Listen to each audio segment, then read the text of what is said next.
By golly, it's amazing. It sounds like something you'd hear on the radio. Presenting the transcription feature. The Lucky Strike program starring Jack Benny with Mary Livingston, Phil Harris, Rochester Dennis Day, and yours truly, Don Wilson. It's 8:30 New York time. Time to wake up, America, and stump the expert. From Hollywood, it's time now for Johnny Dollar. Kraft presents The Great Gildersleeve.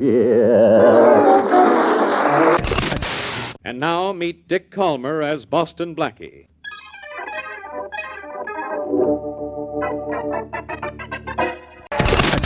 It's the Phil Harris Alice Faye Show, presented transcribed by the makers of Rexall Drug Products. And now it's time to meet the men from the ministry.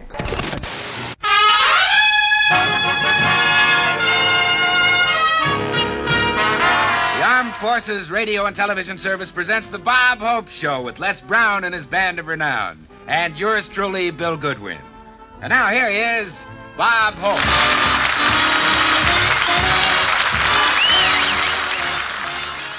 Greetings, I'm Kevin Lauderdale. Our drama is an episode of The New Adventures of Sherlock Holmes. This ran from 1939 to 1947 and starred Basil Rathbone and Nigel Bruce, who of course appeared in a number of very popular Sherlock Holmes films. The show started out on NBC's Blue Network, but eventually moved to Mutual. The show had a number of sponsors, but here, near the end of the run, it was brought to you by Petri Wine, which was located in Northern California. As a result, one of the conceits of the show, seen when Nigel Bruce interacts to do the ads, is that these are stories told by Dr. Watson, who is now retired and who lives in the Northern California wine country. Hence the reference to seals. There's still lots of sea lions and seals to be found here and there in the San Francisco Bay and along the coast. If you go down to Pier 39 in San Francisco, the shopping area, you'll see them lounging on the rocks or the docks. They've been around the bay for a long time. Baseball great Joe DiMaggio got his start playing for the San Francisco Seals, a minor league team that was part of the Pacific Coast League from 1903 to 1957 before it transferred to Phoenix, Arizona, where they became the Giants. This episode was broadcast on March 18th, the day after St. Patrick's Day, March 17th, which marks the traditional death date of St. Patrick, circa 385 to 461, the patron saint of Ireland. Now, according to Watson, this adventure took place a few years before the turn of the century, i.e. 1897, 1898. Now, St. Patrick's Day was a holy day of obligation and a feast day in Ireland for centuries. It was only in 1903, after the turn of the century, that it became an official public holiday in Ireland. That's when the parades get started and what we really think of as St. Patrick's Day got going. But by 1946, when this episode was recorded, St. Patrick's Day was a big deal in Ireland and a really big deal in the U.S. Now remember, this was an American radio show, and people of Irish descent in the U.S. at the time probably outnumbered the actual Irish population. Know your audience. Sir Arthur Conan Doyle probably would not have written the story about the Blarney Stone. Nobody in England would have cared because England had, at the time, and still to a certain degree today, contentious relations with Ireland. In the 1890s, very few people would have known what the Blarney Stone was. The song Molly Malone dates from the 1800s. It tells the story of a sweet young lady fishmonger, seller of fish and other seafood products, in Dublin, as she wheels her wheelbarrow crying, "Cockles and mussels, alive, alive-o," meaning everything is still alive and or fresh. But in the song, she dies of a fever, but her ghost can still be heard crying, "Cockles and mussels, alive, alive-o." Kissing the Blarney Stone, as you will soon hear, used to be a very dangerous procedure. You have to hang basically upside down and backwards off a parapet on this castle. But today, there's all sorts of iron and protective crossbars. It's much safer. Unless, of course, you count the germs you're likely to pick up by kissing a rock that how many hundreds of other people from all over the country have just kissed that week? So, if you're going to go, play it safe. This episode was co-written by Anthony Boucher. If you've heard of BoucherCon, that's the World Mystery Convention, to mystery writers what WorldCon is to science fiction fantasy. He was an influential mystery and science fiction writer and editor. He was the co-founder and co-editor with J. Francis McComas of the Magazine of Fantasy and Science Fiction back in 1949. But from 1945 to 1947, he was extremely active in the world of mystery old-time radio. He wrote or co-wrote or just did the stories for not only the 3 years he was working on The New Adventures of Sherlock Holmes, but also The Adventures of Ellery Queen, and eventually the Casebook of Gregory Hood, which this episode's writers, Anthony Boucher and Dennis Green, created.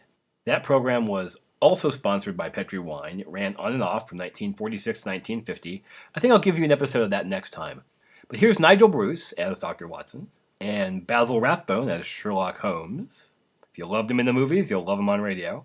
From March 18th, 1946, The New Adventures of Sherlock Holmes, The Adventure of the Blarney Stone. Petri Wine brings you Basil Rathbone and Nigel Bruce in The New Adventures of Sherlock Holmes.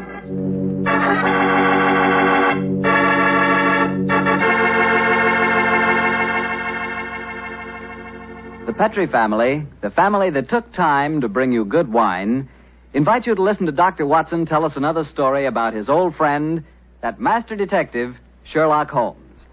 And incidentally, I'd like to tell you about a swell American custom. The custom of serving sherry wine just before dinner. Petri California sherry. You know, especially when you have guests, while you're waiting for that call to the dinner table, there's nothing better than a good glass of that good Petri sherry. You don't need fancy glasses for Petri sherry. No, sir. That wine tastes good out of any glass. And it looks good, too. Beautifully clear and the color of precious amber. Just try that Petri sherry and you'll feel like smacking your lips after every sip. Oh, and say, Petri makes two kinds of sherry. The regular sherry and Petri pale dry sherry. Just to make sure you get the perfect sherry for the whole family, don't buy one, buy two. But do be sure the sherry you buy is Petri sherry. Petri, the proudest name in the history of American wines.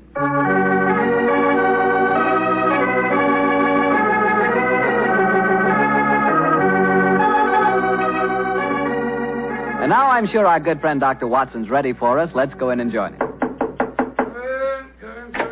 Oh, there you are, Mr. Bartell. Good evening, Doctor. Say, where are the puppies this evening? Mr. Bartell, don't you think it's about time you began to refer to them as the dogs? They're almost a year old, you know. I stand corrected. Where are the dogs this evening? Well, they had another furious battle with a dead seal on the beach today. My housekeeper, Mrs. West, is giving them a much-needed bath. They certainly have an aversion to seals, don't they? Well, Doctor, are you all ready with tonight's new Sherlock Holmes adventure? Yes, my boy, and as yesterday was St. Patrick's Day, I decided to tell you a story that took place in Ireland a few years before the turn of the century. I imagine that you've heard of kissing the Blarney Stone, haven't you? Oh, yes, Doctor, though I've never understood exactly what it meant. Well, let me explain it to you, because the ceremony plays a very important part in the story tonight. Blarney Castle is an imposing 15th century ruin a few miles outside the town of Cork. The castle is many stories high, and in the foremost tower, the famous Blarney Stone is situated. What's supposed to be the point in kissing it, Doctor? The stone is considered a powerful talisman, and the legend runs that whoever kisses it is endowed with eloquence for life. Say, Doctor, if I ever get over to Ireland, I'll certainly kiss that stone. But you're such a storyteller yourself, Doctor.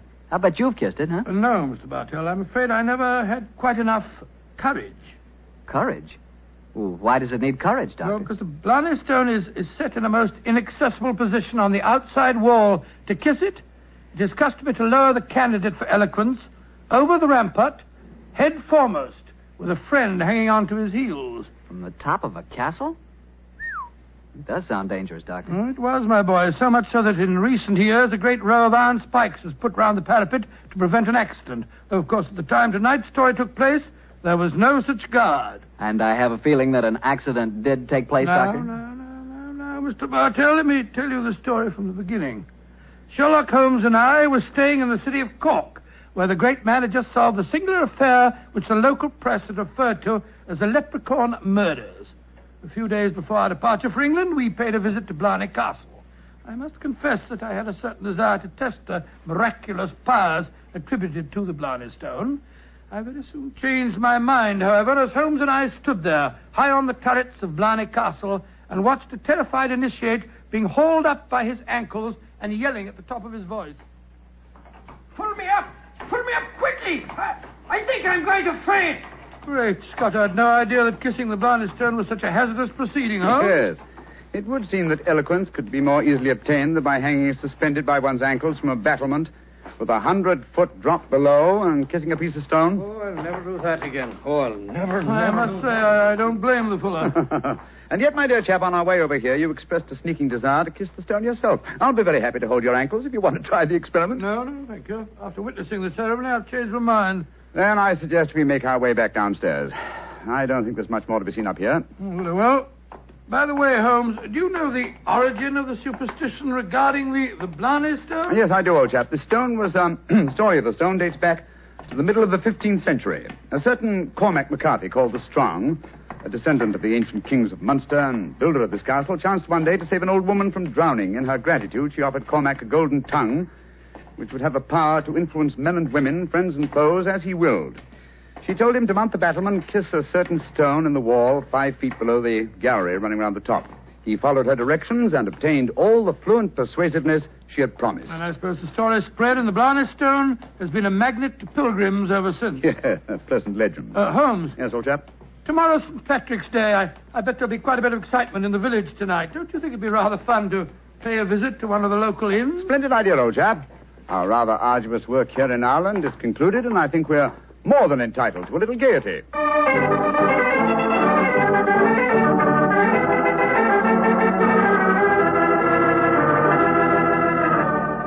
In Dublin's fair city, the girl was so pretty. 'Twas there that I first met sweet Molly Malone. She wheeled her wheelbarrow. Charming, quite charming. A waiter and singing at his work. Singing very well, too. Just the same, I wish someone would come and take our order. Oh, there's a barmaid. I'll see if I can catch her eye. Hi, Miss. Would you gentlemen be after wanting something? Yes, my dear. My friend and I would like a little refreshment, and what would you suggest? What would I suggest, Your Honor? Oh, begorra. There's but one drink a gentleman like yourself should be after pouring down you, and that's the cream of Connemara. Whiskey that'll soften your heart and make you glow with a good feeling, so that the little people will be after visiting you. It sounds delightful. Bring 2 glasses, will you? Yes, Your Honor. Yes, Your Honor. I must say I never heard an English barmaid go into such rhapsodies over a nip of whiskey. No, the Irish are distinctly more colourful in their speech. It's an interesting fact, though, Watson, that the Irish are curiously unrewarding in the criminal world. England, Scotland, America, Australia have all produced classics of crime, but the Irish murders, almost without exception, have been purely physical, affairs of hot blood. You say that rather regretfully, Holmes. No, my dear chap, no. I say, Watson, look at this rather florid-looking gentleman coming towards our table. It looks to me as if he's a little under the weather. You fellas have got to have a drink with me. Oh, thank you, sir, thank you, but we've just ordered one. Well, you've got to have it with me. I went to the races at Cork today and made a killing. I'm going to buy all the drinks here tonight. I'm afraid that... Nothing to be afraid of. I'll sit down with you for a moment. There. My name's Hankin, Geoffrey Hankin. What's yours? Mine is Holmes, and this is my friend, Dr. Watson. How do you do, sir? How do you do? Your Honors, that'll be 1 and 6. Here, I'm paying for these. Here. £1 crown, and you can keep the change. Oh, blessings on you, Your Honor. Oh, well, if you insist on paying for our drinks, Mr. Hankin, here's your very good health. Yes, indeed. You're both English, aren't you? Yes, sir. So am I, and it's certainly a relief to hear an English voice again. Oh, you don't like the Irish lilt, sir? Can't bear it. Personally, I find it rather charming. Yes, indeed, so do I. Well, you wouldn't if you had to live with it all the time. Sometimes I think that if I hear one more Irish tenor singing Molly Malone, or one more reference to the little people, I shall go raving mad. You live in Ireland, sir? Yeah, I have to. I own a half interest in the Tweed mill here, you see. In any case, my wife's Irish, and she thinks there's no other country in the world, so I suppose I'm stuck here. See that couple sitting at the table over there? You mean the fellow with a very beautiful girl? Yes. Man's Michael Corcoran, my partner. Oh, the girl's absolutely ravishing. You'd like to meet her? I'd like to, by George, yes. What do you say, Holmes? Oh, very well, Watson. The combination of my natural curiosity and your taste for a pretty face would seem to suit the occasion admirably. I might as well warn you, Doctor, that the pretty face belongs to my wife. Your wife? Oh, good gracious me. I'm sorry. I didn't mean to... Oh, well, you better bring your glasses with you.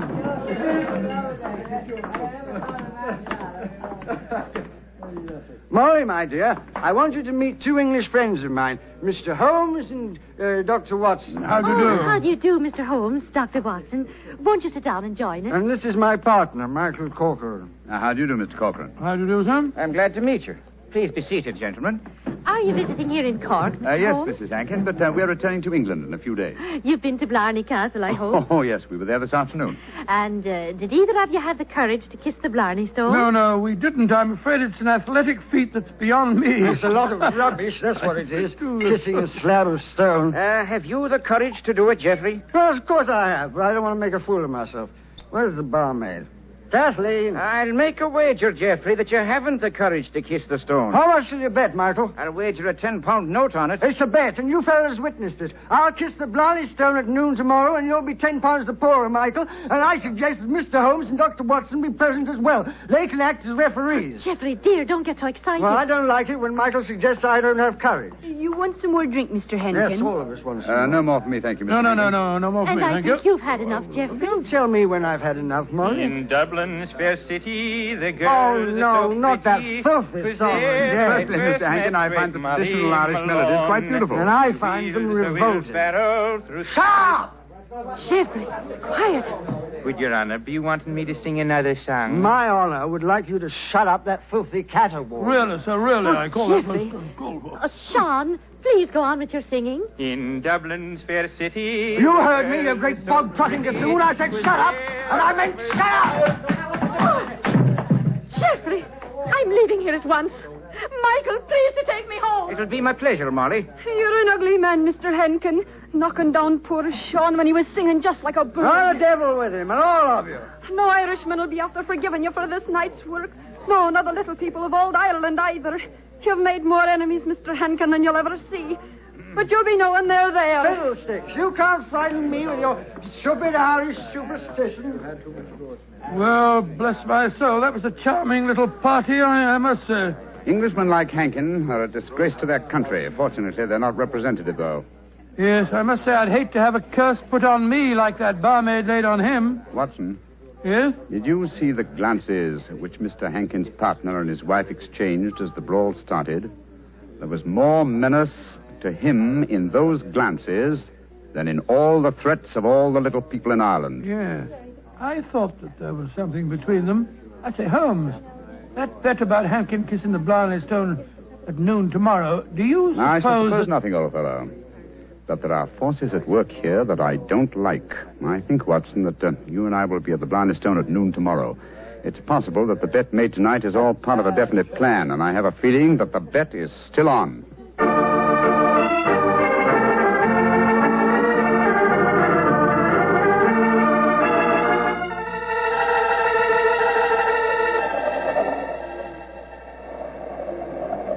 Quite windy up here today, old fellow, at the top of the tower, isn't it? Yes, it's just past noon. I wonder if that man Hankin is going to keep to the terms of his bet. We shall soon learn. In the meanwhile, are you sure that you wouldn't like to change your mind and kiss the Blarney Stone yourself? I'm quite sure, thank you. Ah, here they come now. Yes. Hankin and his partner, Mr. Corcoran. The bet is on, Watson. Good day to you, gentlemen. Oh, hello. It's my friends from last night. Well, I see you're going through with the bet, son. Oh, yes. Geoffrey set his mind on the £10 of mine. Your wife didn't accompany you, Mr. Hankin? No, she didn't. I'm afraid I'm rather in disgrace for my behavior last night. Molly made me go round and see that waiter fellow that I hit. I offered him money, but he wouldn't take it. Did you offer him an apology? Apologize? To a waiter? I should say not. Well, come on, let's get this stupid farce over with. Are you sure your nerves can stand it, Geoffrey? There's a drop of 100 feet or more below you. Oh, don't worry about me, Michael. Just hold on to my ankles tightly and don't let go. I'll climb onto the parapet. There we are. Now hold on to my feet, Michael, and lower me gently. I'm holding you, Geoffrey. Then lower away. Right you are, Geoffrey. Great Scott, I wouldn't do that for £100. Sliding head first down a vertical wall. That's enough, Michael. I can reach the stone. Oh, his boots. They're slipping through my fingers. I can't hold it. Let me help you. I'm slipping. Pull me. Hold on to him. Hold on to him. Oh, he's gone. I just couldn't hold him. Great heavens. No man could survive that drop. Mr. Corcoran, you deliberately let your partner slip to his death. This is murder. But I don't understand. I'm a strong man, but he just vanished out of my hands like a greased pig. Let me see your hands, Mr. Corcoran. This is dreadful. Dreadful. There's grease on your hands. Grease.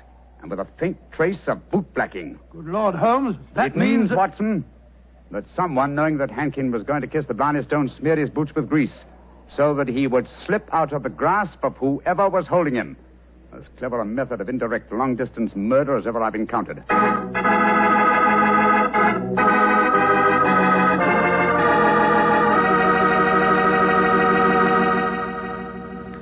You'll hear the remainder of Dr. Watson's story in just a second, so I'm going to remind you that Petri California Sherry is not only wonderful before dinner, but it's good almost any time.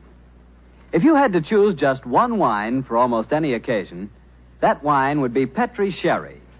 Petri Sherry is a perfect wine to serve in the afternoon or in the evening.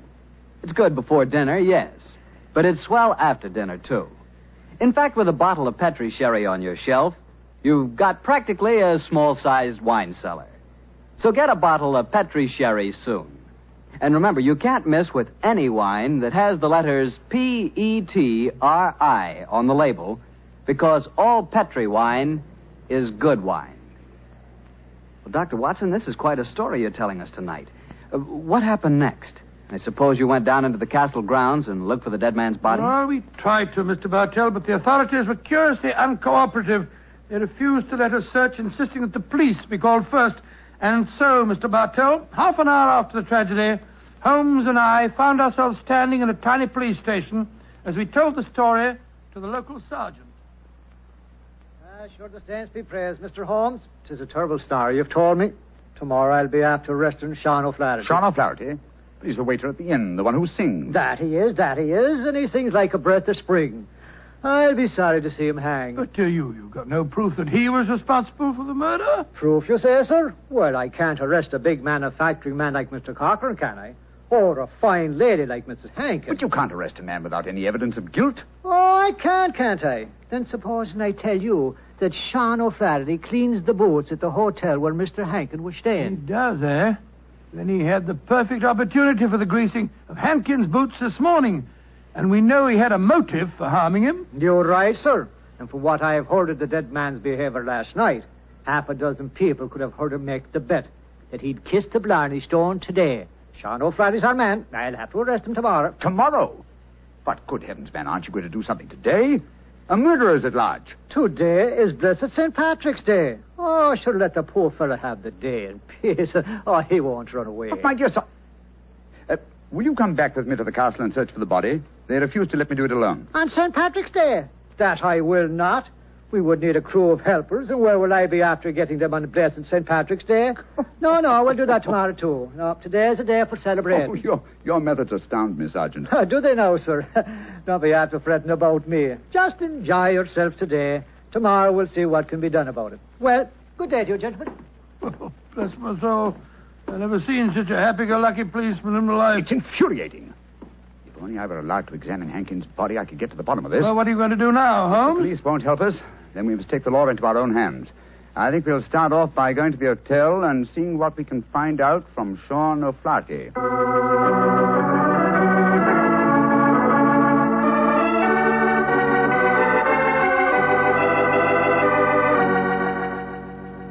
I was going to Ballinure a day, I well remember, for to view the lads and lasses on the 5th day of November with a meringue a day and a meringue a daddy. Oh, your honors would be after speaking to me, Sean O'Flaherty, perhaps? Yes, Sean. Did you know that Mr. Hankin, the man who struck you last night, was dead?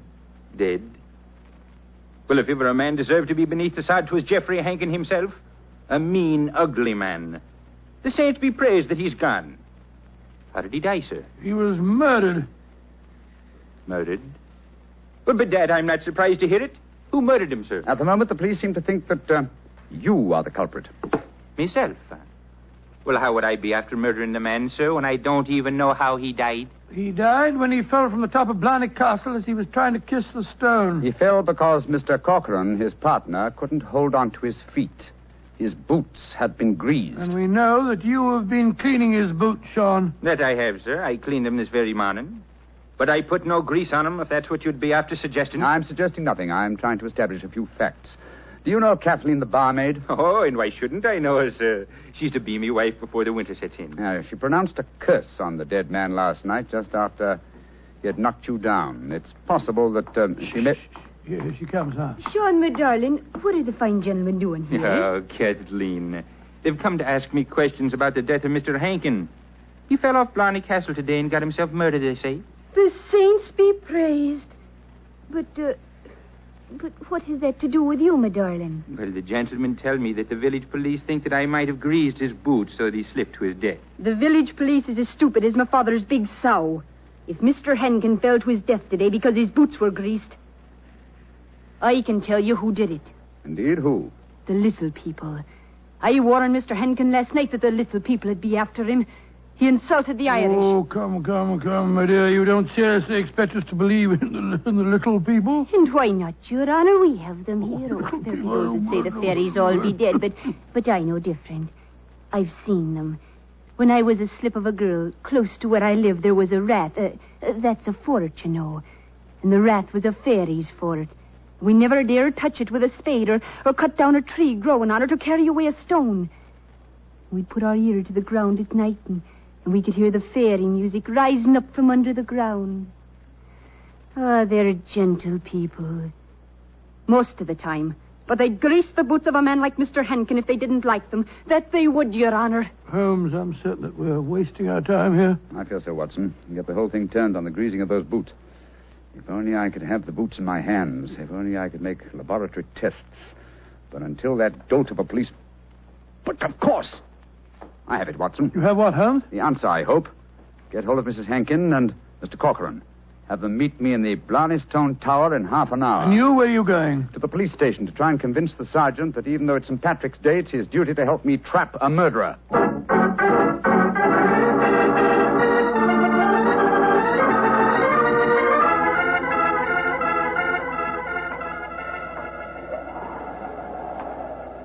Do you know, Mr. Holmes, you're an obstinate man. It's blessed St. Patrick's Day, and yet you insist that we meet here on the top of Blarney Castle.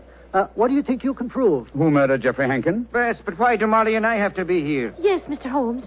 And poor Geoffrey's body still lying somewhere below us. Mrs. Hankin and Mr.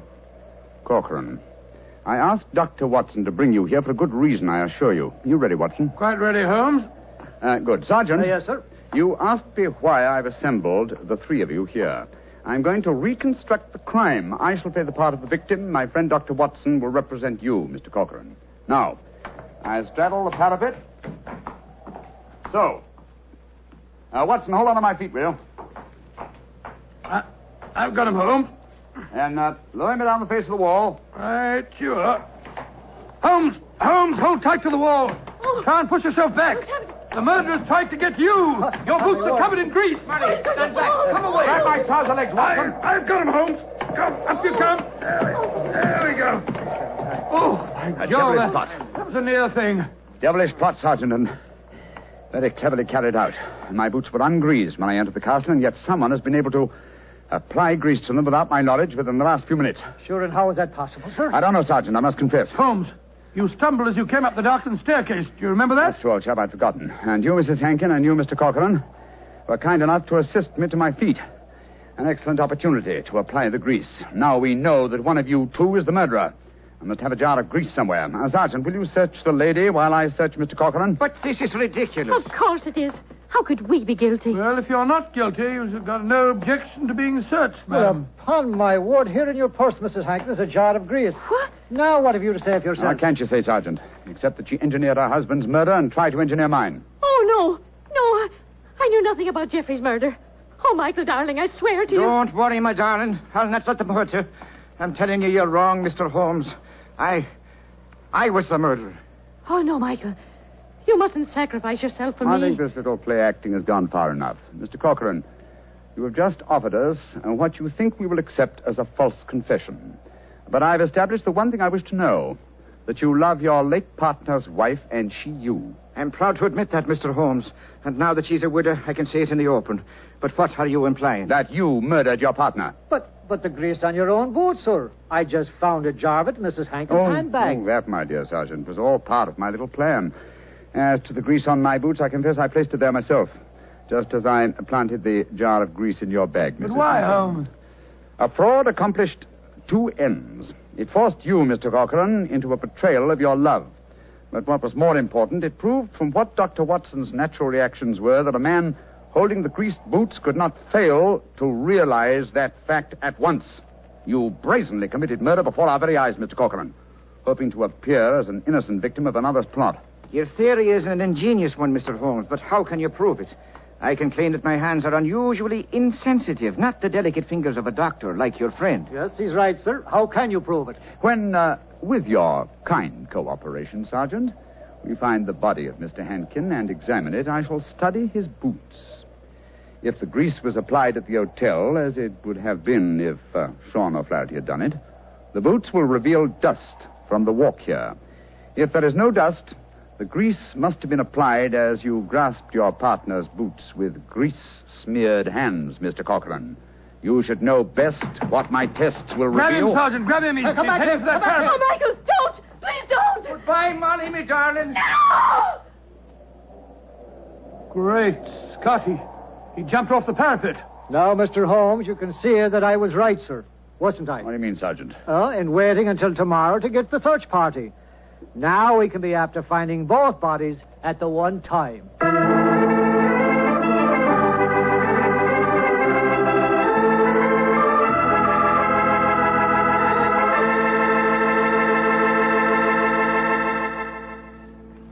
Well, Doctor, that was really an unusual story. Even now I get a bit of a shudder when I think of that afternoon at the castle. I don't blame you. Doctor, you know something? Earlier this evening, I said that if I ever got to Ireland, I'd certainly want to kiss the Blarney Stone, remember? Yeah? Well, I've changed my mind. I'd no more want to hang by my heels to kiss that stone than... Well, just let's forget it. But, my boy, don't forget, if you kiss that stone, you get the gift of eloquence. You'd be the most convincing fellow in the world. So? So, well, whenever you talked about Petri wine, you'd really do people a favor because they wouldn't be able to resist trying it. Oh, talking about Petri wine isn't important, Doctor. The best way to determine just how good Petri wine really is to taste it. One sip and there's all the proof you need. That's because the Petri family has developed the art of winemaking to a truly fine point. They've been making wine for generations. And all of the things the Petri family knows about turning luscious, sun-ripened grapes into fragrant, delicious wine have been handed on down in the family from father to son, from father to son. That's why whenever you want a swell wine, for any occasion, you can't go wrong with a Petri wine, because Petri took time to bring you good wine. Well, Dr. Watson, what new Sherlock Holmes story are you planning to tell us next week? Well, now, let me see. Next week, Mr. Bartell, I'm going to tell you a story in which that arch-criminal Professor Moriarty played a most important part. It deals with the theft of a famous painting, of a strange night that Sherlock Holmes and I spent trapped in the interior of a giant metal vault, and of mysterious bloodstains in an empty room.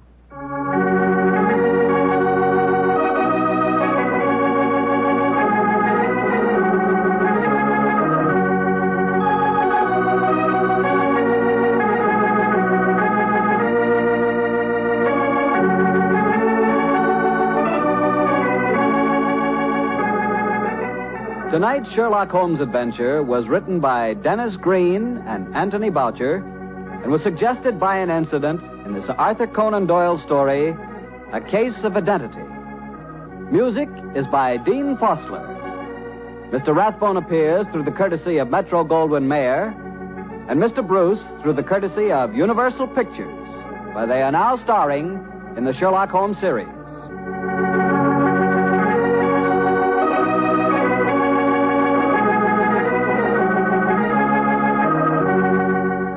Petri Wine Company of San Francisco, California, invites you to tune in again next week, same time, same station. Sherlock Holmes comes to you from our Hollywood studios.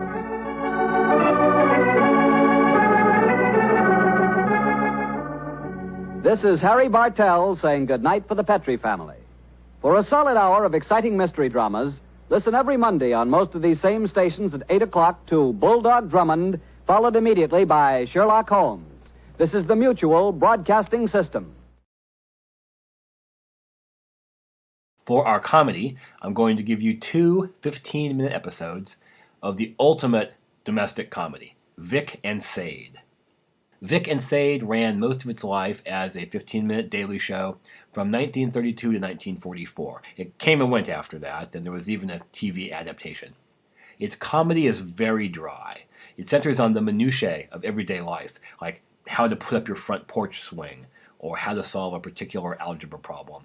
I would not be surprised if Seinfeld was heavily influenced by Vic and Sade. Art Van Harvey plays Vic, Bernadine Flynn, his wife Sade, and Bill Idelson, their teenage son Rush. The three live on Virginia Avenue, the small house halfway up the next block. It's all very generic and idyllic. The show was created by Paul Reimer, who wrote every episode. That's 3,000 shows. That would be the equivalent of 1,500 half-hour comedies. That's an amazing amount. Who are these people? Vic is chief accountant at the Consolidated Kitchenware Company, plant number 14. He's also a member of the Sacred Stars of the Milky Way, a fraternal lodge. Remember, this was a time before television. What did people do at night? People listened to the radio, went to movies, but America was a lot more socially oriented. Friends might come over to play cards, or you might go to a lodge meeting or a sewing circle. Numerous episodes deal with Vic and his lodge, though we never see hear any of the other members, nor do we hear from any of their other neighbors. Vic and Sade only ever had 4 cast members. There was Vic, Sade, Rush, and occasionally Uncle Fletcher. And the action never got any further from the house than the front porch. Reimer was born in Bloomington, Illinois, so we can assume Vic and Sade's town is inspired by that. Ray Bradbury was born in Waukegan, Illinois, a fairly similar small town. And Bradbury often said that when writing about small towns, as in his novels Dandelion Wine or Something Wicked This Way Comes, he was influenced by their world as portrayed in Vic and Sade, as well as his own memories. One of the things I really like about the show is how highly stylized the language is. People use intentionally over-formal and convoluted phrases. Everyone calls everybody else by a variety of nicknames. Most of what's going on in these 2 episodes is self-explanatory. Vic may or may not do something his boss wants him to do, and then he's rather pleased with himself when he learns that his picture will appear on the cover of a trade journal. Like I said, minutiae. The first episode is not properly documented, so I'll just be able to say, from April of 1941, Vic and Sade, 40 pounds of golf clubs, and then from May 2nd, 1941, Vic's picture on quarterly cover. Well, sir, Mr. Victor Gook has just arrived home from the office as we enter the small house halfway up in the next block now. It's late afternoon, and he's in the living room with his wife and young son. We judge that complete happiness does not prevail. Listen. But that sounds dangerous. Dangerous? Chances are I'll get killed. Well, do you have to do it? Well, Buller's my superior in the company. When he issues an order, it behooves me to carry it out. Yours not the reason why. Here's but to do and die. What the size of it? He's going to throw a bag of golf clubs at you? From a train going 60 miles an hour at midnight. And you're supposed to catch him? I'm supposed to catch him. Ridiculous. Yeah. I'd tell him to go jump in the creek. Let's see the telegram once. It's in my coat pocket. Where's your coat? I threw it over a kitchen chair when I come in just now. Want to trot out and get it with him? The coat or the telegram? Telegram. Okay. I think I stuffed it in my inside pocket. I don't really get the idea of this yet, Vic. Oh, it's simple enough. Yesterday I talked to Buller in Chicago long distance. We discussed some business, and then he told me he was leaving tonight for St. Louis and would be back through here day after tomorrow. Suggested a game of golf. I said fine. He said he'd bring his golf clubs. That much clear? Yes. All right. This afternoon I got this telegram. Buller wires me he figures it'd be silly to log his golf clubs clear to St. Louis and back. He suggested I stand on the depot platform and he'll toss them to me as the train goes past. The train don't stop? I'll say the train don't stop. It's a Missouri Flyer. Roars through town 60 miles an hour. Darn golf clubs would knock a person down. Darn golf clubs would knock a person into the middle of next week. I bet Buller's golf bag weighs 40 pounds if it weighs an ounce. He carries 19 sticks, and they're all big babies. Why, No holy telegram, smoke. Dad. What? No telegram. You look through all my pockets? Yeah. I must have left it on my desk down at the office then. I think I can just about quote the half-wit thing. All right. See no point in carrying golf clubs to St. Louis and back. Suggest you meet Missouri Flyer and take a position on the depot platform to catch them as I go by. I will be standing in the front vestibule of the third car from the end. Am dependent on your skill as a catcher because my golf bag is a new and expensive one, and I wouldn't want to get it scratched. Buller. I doubt if Babe Ruth could snag onto a bag of golf clubs under them conditions. How much you figure they weigh? 35, 40 pounds. He's got a putter as big as my foot. And this is tonight at midnight? Tonight at midnight. It'll be dark. It'll be dark. How are you going to be able to distinguish which car is the third car from the end? I don't know. Missouri Flyer goes through town 60 miles an hour. Yeah. The train will be clear past before you can even start counting the third car from the end. Uh-huh. You'll just have to stand there and wait till you see a big, heavy object come hurtling through the darkness. Well, I don't think you got a chance of catching it, Gal. Neither do I. Is Mr. Buller all there in the upper story? Well, you know he's eccentric. From some of the stories you've told me about him, I'd say using the word eccentric was stepping on the soft pedal. Like the time he pulled his own tooth. What was that, Ma?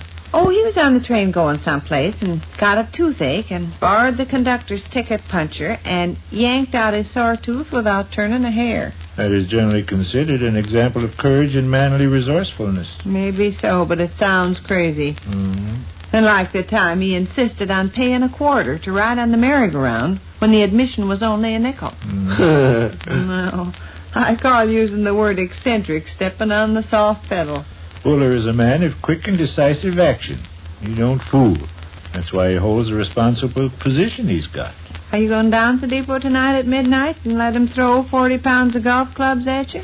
I think I better figure out some way to get out of it. I wouldn't want 40 pounds of golf clubs to come hurtling through the darkness at me. See, Sadie, his original idea is sensible enough. He's going to play golf here in town with me day after tomorrow. Since he's traveling through town tonight, why should he lug his golf clubs clear to St. Louis and clear back? I don't know, I'm sure. Why should he? Probably he didn't give the matter sufficient thought. Probably if he'd considered a little longer, he'd have realized he was asking a very difficult thing. Requesting a guy to attempt to catch a 40-pound sack of golf clubs from a train moving at the rate of 60 miles an hour in pitch darkness. As Stone Bruce here points out, I won't know when to expect the third car from them. Well, if you did know, would you get in front of those golf clubs and try to catch them? No. You'd be smashed to a pulp, wouldn't you? I expect I'd be severely injured, all right. Well, I think you'd be instantly killed. Look once. The train's going to be traveling 60 miles an hour. That means the golf clubs will also be traveling 60 miles an hour.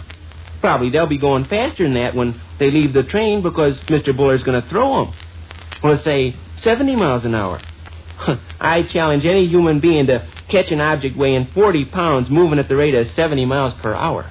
It is ridiculous. If you take my advice, you'll go inside the depot and crawl under one of the benches when the train goes past. I better telegraph Buller I'm sick or something. My stars, yes. Staying up till midnight for any such crazy business. Another thing, Gov, you might get arrested. Why? They got a policeman patrolling the depot at night. What's he going to think about a fella skulking in the darkness, attempting to catch a big, heavy object thrown out of the train by a passenger? He'll think Jesse James and his gang are up to mischief again. Your wonderful Mr. Buller may be an important muckety-muck in the Consolidated Kitchenware Company, but he's certainly not so high and mighty he can ask fellas under him to risk their lives on account of wild foolishness. We just didn't think, see?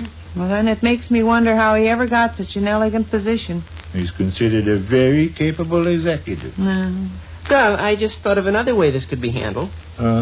I figured out how Mr. Buller could unload his golf clubs without throwing them off the train at you. How? Have a guy stationed at Joliet. When the Missouri Flyer roars through Joliet, Mr. Buller can stand in the vestibule and toss out one golf club and one golf club only. All right, so far so good. At Braidwood, you got another fella stationed. Mr. Buller tosses him one golf club. At Gardner, you got still another guy stationed. He catches a golf club. Pontiac, the same thing. Chenoa, Ballard, Lexington, Towanda, and Normal. See, Stu? I see, Stu, and I feel constrained to compliment you on a very brilliant notion. It's about as brilliant as Mr. Buller's notion is. I think so myself. My gosh, any lame brain ought to realize. Not 5 o'clock yet, is it, Sade? 5 o'clock? Oh, no, it can't be. I'll call up the office and have Miss Hammersweet send a wire. To Mr. Buller? Yeah. One side, Aunt Marie. Oh. Always some half-wit thing to cope with, huh? Yeah. What Albert Tennyson says in his I poem. must request silence, little doubt. Oh. 7900, please. Yes. You get the telegram in plenty of time. Missouri Flyer don't leave Chicago till 8:45 this evening. Oh. Son of a gun bullet. Hello, Alice? This is Mr. Gook. Yeah. Miss Hammersweet still there? Please. What time is it, by the way? 25 minutes till 5. We have to have things from the grocery store, Willie. Remind me to be sure and have... Hello there. Say, Miss Hammersweet, will you get off a wire to Mr. Buller right away? Yeah, Chicago office. Tell him to see that he gets it if he's already left for the day. Yeah. Impossible for me to meet train. Suggest you send golf clubs to me by express. Regards, Gook. Yes, read it back. Right. Okay, Miss Hammersweet. Thanks. Okay. Bye. All taken care of. All taken care of. Yeah, seems like every single day something comes along for a person to cope with. Albert Tennyson says in his Kiddo, poem about... what if I had loyally decided to follow orders? What if I'd actually resigned myself to a violent death out of a sense of duty? What if I really went down to the depot tonight and attempted to catch a 40-pound bag of golf clubs hurtling through space at 70 miles an hour? Hot stuff, huh? No, I still say using the word eccentric to describe Mr. Buller is stepping on the soft pedal. Maybe so. Well, Dr. Sleech? Grocery store? Grocery store. Which concludes another brief interlude at the small house halfway up in the next block. Well, sir, it's early evening as we enter the small house halfway up in the next block now. And here in the living room we find Mr. and Mrs. Victor Gook and their son, Mr. Rush Gook, abiding quietly at home. Vic is established at the library table, competing with himself in a leisurely game of solitaire. Sade occupies her husband's easy chair with a newspaper. And young Rush, stretched on the davenport, stares at the ceiling and thinks thoughts. But now a silence of some duration is broken. Listen. Are there any people present who can keep a secret? Bluetooth Johnson claims he's got an important secret. That's so? He claims he has. But I wouldn't be surprised at what it's just an excuse to act mysterious. Meet him in the hall up at school and he'll wink and snort and carry on like he's just busting with something. Most interesting. Uh-huh. It's a little disheartening to inaugurate a conversation and have some leatherhead take it right out of your hands. In what way? I made a statement. I said, are there any people present who can keep a secret? That statement was intended to be provocative. Well, what is your secret? It's simply this. I found out today that I'm lined up to receive what I consider a very great honor. Yeah? What would you think of seeing my photograph on the cover of the Kitchenware Dealer's Quarterly? Really? It's a little early to do any boasting about it. Won't appear for quite a little while. But it seems to be all set. You mean your picture be on the front of the magazine? Yep. All by yourself? All by myself. Well, say. I figured you'd probably sit up straight in your chair. That'll be something to say. Yes, it will. I don't know of anybody else in the Gook family that's ever modeled for a magazine cover. What we'll want to do is get a hold of several copies, to send to Bess and the Mena, Arkansas tribe and around. No, I'll get a whole stack of them. Might give one to Mr. Gumpox. He's got magazine covers plastered all over the walls in the shed where he keeps his horse and garbage wagon. Of course, his magazine covers is mostly ladies. Mr. Gumpox likes the kind of magazine covers where the ladies got on swimming suits and also the we're kind... scheduled to listen to a fascinating monologue. Go get yourself a book and read, Willie. Plans anymore. A person can't get a word in endways. What's the idea of it? All explained in a letter I received from the editor of the Kitchenware Dealers Quarterly this afternoon. He's going to run photographs of consolidated kitchenware personalities, see? Uh-huh. Start off with the president of the company, old J.K. Burroughs himself. And in the issue after that, he'll probably run the general sales manager, then the superintendent of one of the plants, like Mr. Rubish, and so on down the line. Frostbite, old lemon rind. Oh. Wipe that scowl off the pretty face and run Papa an errand. My suit coat's hanging over the banister in the hall, and in the inside pocket you'll find a letter. Fetch the letter and I'll give you $40. Will you give me a dime? No. Nickel? No, trot along. The editor paints the whole picture, kiddo. I'll read you what he says so you'll understand it. All right. Will you give me a dime tomorrow? No. Nickel? No. I feel kind of bucked up about this. Well, I should think so. The editor could have selected a chief accountant from any one of our 50-odd plants. And he took you. Well, that's quite a thing. You're sure it'll be just you all by yourself on the cover of the magazine and nobody else? Just me by myself and nobody else. The caption will read something like this. Victor Rodney Gook, chief accountant of plant number 14. Another efficient officer in our kitchenware army. That is quite a thing. Yes, sir. Picture on a magazine cover. It occurred to me you might make light of it. Gollies, no. Well, I'm pleased you take this attitude. Why, Bess and Walter's shoes will take root and fly through the ceiling. They'll be so astonished. They think you're some big muckety-muck anyway with your office and clean white shirt and everything. This'll clinch it. Gollies, they'll show that magazine to everybody from Freeport to Galena. You found the letter, Stone Bruce? Right here. Extract it from its envelope and read the contents aloud. Can I have a dime day after tomorrow? No. Nickel? No. Of course, there's no use getting excited yet. My photograph won't appear till sometime in the future. When? I don't know for sure. They'll run photographs of some of the big shots first. However, the thing's all set, and that's what matters. Dear Mr. Gook, I am writing to ask permission to use your photograph on the cover of one of our forthcoming issues. The editorial staff has laid out... He goes into a big wordy spiel there. But boiled down to a nutshell, he says just what I explained to you. Mm-hmm. He'll begin with the president of the company and work down along to guys of my caliber. The idea is to show representative men in different departments of the organization. Uh-huh. Clever notion, don't you think? Yes, indeed. Consolidated Kitchenware is made up of an army of loyal soldiers. This army, naturally, has officers. Here's the general, old J.K. Burroughs, president of the company. Here's one of the colonels, S.B. Price, general sales manager. Next issue, you'll see on the cover another colonel, Samuel P. Grook, director of personnel. You get it? Uh-huh. Finally, they'll present on their magazine cover one of the lieutenants, old Vic Gook, chief accountant at plant number 14. Oh, that's just lovely, Vic. Bess and Walter will throw their shoulder blades out of joint. They'll be so excited. I'm tickled you take this attitude, Sade. Why? Well, sometimes when I come home enthusiastic about something, you throw cold water. Oh, I don't either. Sometimes you do. Well, how many times have you come home and said you were going to have your picture on the front cover of a magazine? It is pretty nice, ain't it? Oh, I should say so. Can I have a dime the day after tomorrow, guys? No. Nickel? No. They got a list there in the letter, haven't they? List of the fellows whose pictures they're going to run? Yeah. Read off a few. J.K. Burroughs. President of Consolidated. Uh-huh. S.B. Price. General sales manager. Mm-hmm. Samuel B. Grook. Director of personnel. Edson G. Thomas. Vice president in charge of plant coordination. N.W. Kilgores. Charles J. Flinks. O.I. Cheesley. K. Lewis Otto. Harrison U. Loop. M.S. Dawson. Felix Flank. R.D. Flug. Raymond Belcher Bierman. Howard U. Well, that's enough, blowtorch. Just wanted to give your mother the idea.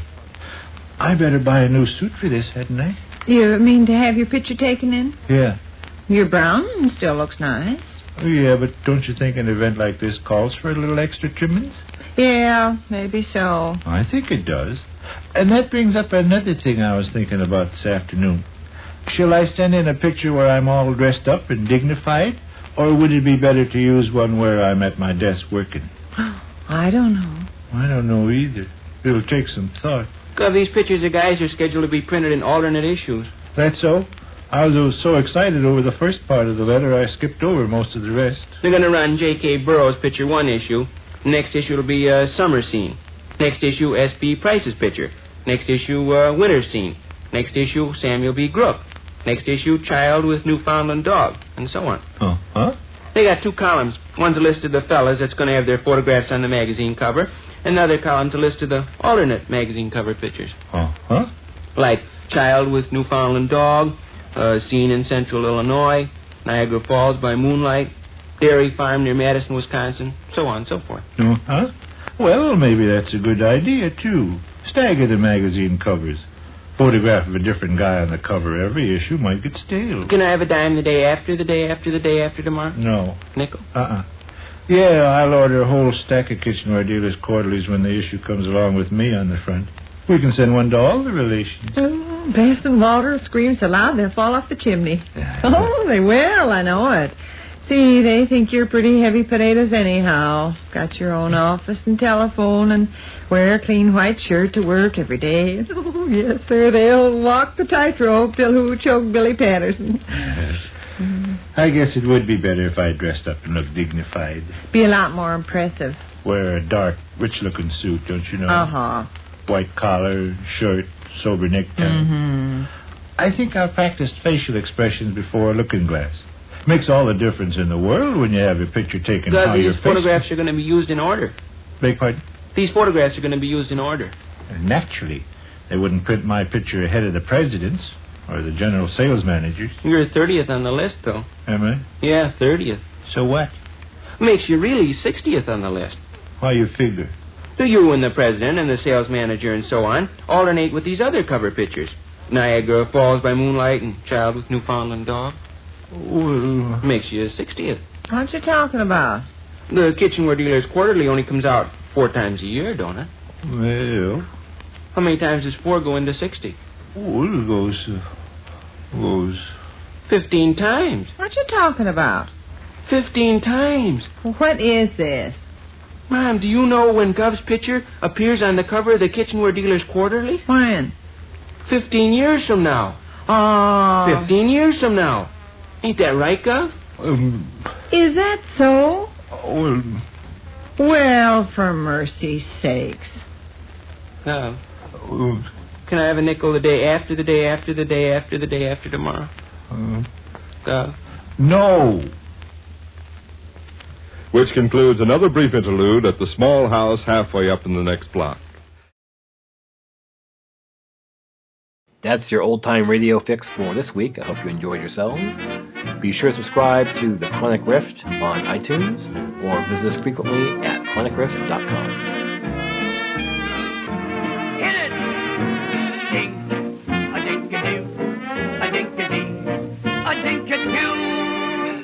What a voice. What a voice. Simply means ink. A dink-a-doo. A dink-a-dee. Good night, folks. Signing off. Ah, there they are. Dunklederry's newest tavern keepers. Well, last night you said you never wanted to leave this pub. So, you bought it from me. Wait, what? All these pictures tell no lies. There's you meeting with the loan officer and the title insurance company. Here's me replacing the window sashes that had the termite damage as per the escrow agreement. I have to say, for blind drunks, you had an excellent knowledge of Irish real estate law. We bought this dump? You most certainly did. Oh. What the...